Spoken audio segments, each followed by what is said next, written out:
بسم اللہ الرحمن الرحیم۔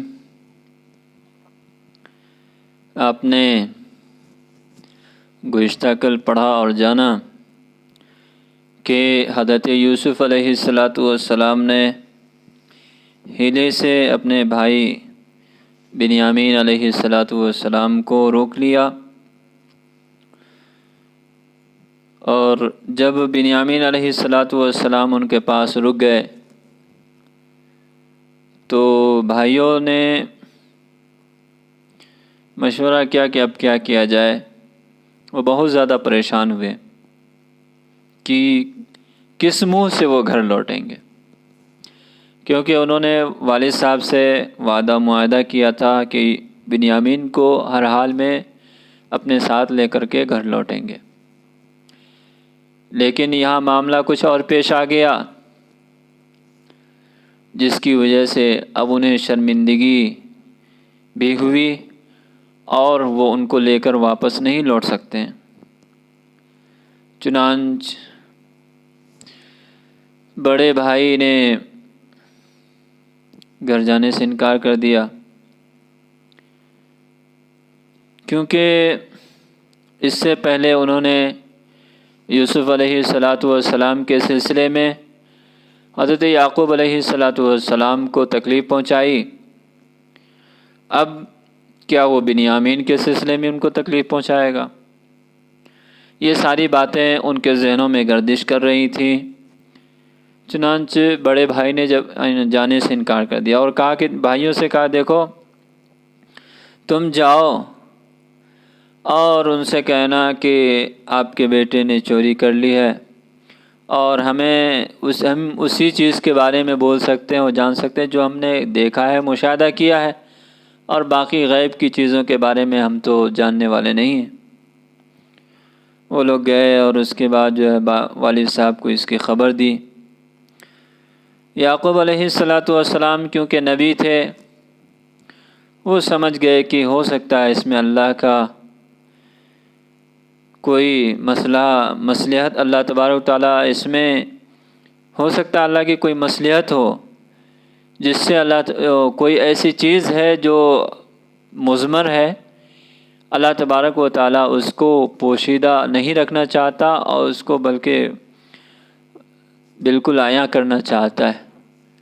اور اللہ تبارک و تعالیٰ دو بیٹے کا غم ایک ساتھ نہیں دے سکتا۔ اس سے پہلے یوسف کا دیا، پھر اس کے بعد جو ہے بنیامین کا غم، اور اسی طرح سے پھر تیسرا بیٹا جو رک گیا مصر میں، اس نے جانے سے انکار کر دیا۔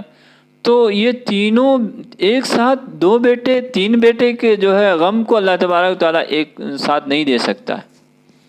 یہ سارے چیزیں جو حضرت یعقوب علیہ السلام نے سمجھی، اور کیونکہ نبی تھے تو پھر انہوں نے صبر کیا اور صبر سے کام لیا۔ الی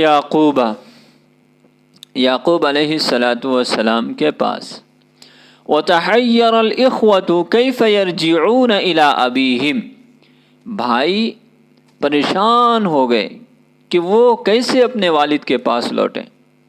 وفکر الاخوة ماذا یقولون لابیہم، بھائی غور و خوض کرنے لگے، بھائی جو ہے فکر مند ہوئے کہ وہ اپنے والد صاحب سے کیا کہیں گے اپنے بھائی کے سلسلے میں۔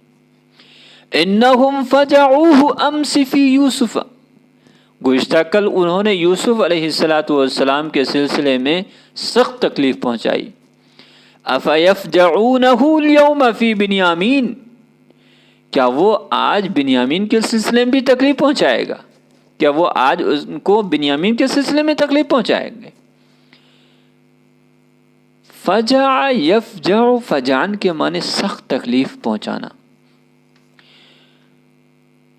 اما کبیرہم فابى ان یرجع الى یعقوب وقال لاخوته، تو جہاں تک بڑے بھائی کی بات ہے تو اس نے انکار کر دیا کہ وہ یعقوب علیہ السلام کے پاس لوٹے، تو انہوں نے باپ کے پاس جانے سے انکار کر دیا اور اپنے بھائیوں سے کہا ارجعوا إلى أبيكم فقولوا يا أبانا إن ابنك سرق وما شهدنا إلا بما علمنا وما كنا للغيب حافظين۔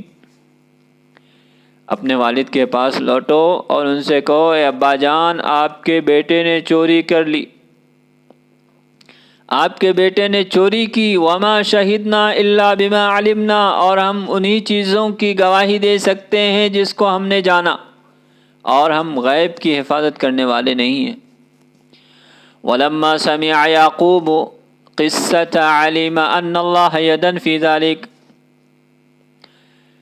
ان للہ یدن فی ذلک، جب یعقوب علیہ السلام نے پورے قصے کو، پورے ماجرے کو جانا اور سنا تو انہوں نے کہا کہ اس میں اللہ کا کوئی ہاتھ ہے، اس میں کوئی ایسی بات ہے جو مضمر ہے، جو پوشیدہ ہے، چھپی ہوئی ہے کوئی۔ وَأَنَّ اللَّهَ مُمْتَحِنُهُ، اللہ تبارک و تعالیٰ ان کی امتحان لینا چاہتا ہے۔ أَمْسِ فُجِعَ فِي يُوسُفَ وَالْيَوْمَ يُفْجَعُ فِي بِنْيَامِينَ، گزشتہ کل ان کو یوسف کے سلسلے میں تکلیف پہنچائی گئی اور آج ان کو بنیامین کے سلسلے میں تکلیف پہنچائی جائے گی۔